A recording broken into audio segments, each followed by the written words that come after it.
All right, what's good, ladies and gentlemen, boys and girls? I'm back with another video. This time would be a movie review slash mini thoughts. As Karate Kid Part 2 is a 1986 American martial arts film, and it's a sequel to the 1984 film, and it's the second installment of the Karate Kid franchise. It follows Daniel LaRusso and Mr. Miyagi, where they go to Okinawa, Japan, due to Mr. Miyagi's father's ailing health, only to encounter an old friend turned rival, spoiler alert, friends again, with a long harbored grudge against Miyagi. The Karate Kid Part 2 was theatrically released in the United States on June 20th, 1986, which makes it 39 years. Next year will be 40 years. The film was received mixed reviews, critics praising Pat Morita's for performance as well as the new location and characters, while others criticized elements of the storyline, antagonists, and some of the action scenes. The film was a commercial success, grossing $130 million worldwide, the same amount as the first film, making it one of the highest grossing films of 1986.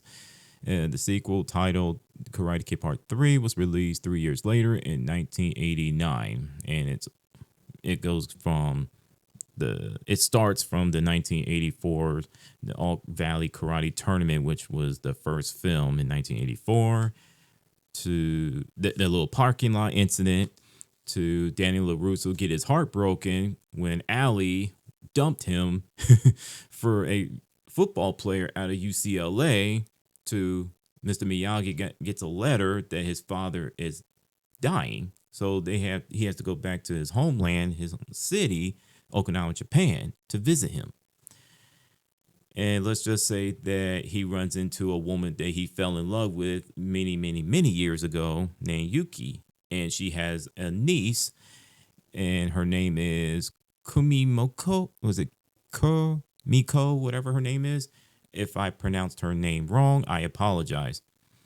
And it's Sato and his nephew, Chosen. So, yeah, that's where everything goes sideways for Mr. Miyagi and Sato. But it's also a story between Daniel LaRusso and Chosen, because these two guys end up duking it out towards late in the film. What I like about the film is that the cast, the characters, the location, the scenery. I'm gonna get to the location a little bit later. That's my negative, and I just found out before making the video. And the action scenes was pretty cool. The friendship turned romance between, what's her name again, Kermiko and Daniel LaRusso. It's pretty cool. It's 1980s for you. I mean, what you want? So now the criticisms I had with the film. Oh yeah, one more thing. The sequel of this film isn't so bad. It kind of reminds me. It's not the same, but it reminds me a little bit of the video game series Watch Dogs, where the first game was so bad, then the second game was just out of this world phenomenal, and the third game was just, I don't know what in the world happened. But Karate Kid, it was phenomenal. Is a all-time classic in people's eyes. The second film, it depends who you ask.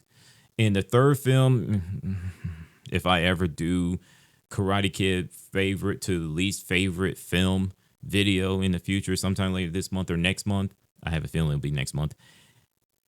Don't trust me. Karate Kid 3 is definitely on the list, but where it's going to be put, just stay tuned for that.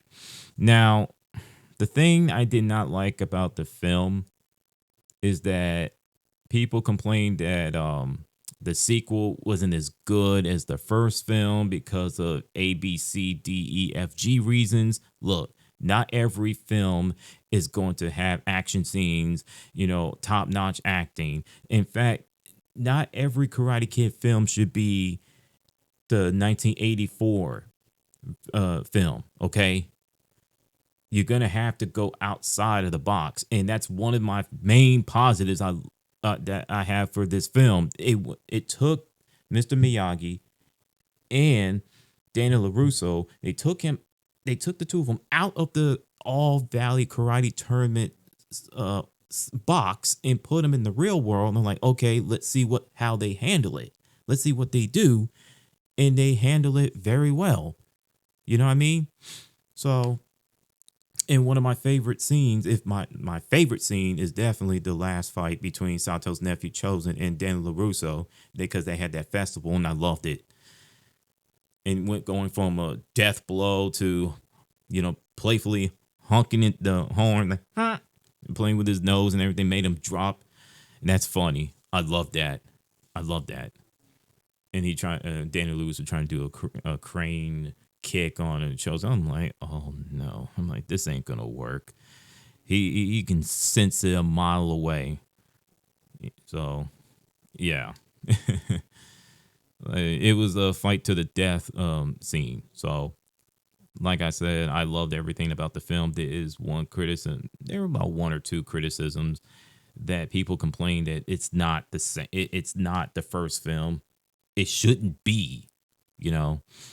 The main criticism I only have with this film is that, it's in Okinawa Island, Japan. Then come to find out, it was the main location. I found out it was on I think it was on it's in the state of Hawaii. It's a OAHU. It's the third largest Hawaiian island in the state of Hawaii. That's where they filmed it at. That was the location of it. And I'm sitting there thinking, wait a minute, you mean to tell me the whole time, from the time I was a little boy in Texas, watching this film, thinking and believing it was in Okinawa, Japan, come to find out it was in Hawaii. Okay, this kind of reminds me of Teenage Mutant Ninja Turtles 3 live action movie where it was in Japan. Come to find out the whole location was here in the United States, but it was in Oregon.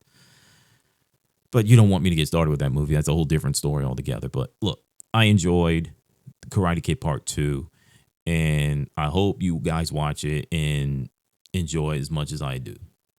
And in fact, I watched this movie more than I did the first film. And don't get it twisted. I love the first film. I love the first film too. But I love Karate Kid Part 2 more for the things I just mentioned. In fact, it's my favorite Karate Kid film of all time for me. So with that said, and hope y'all have an awesome weekend. And I'll check you. I'll see you when I see you. Peace.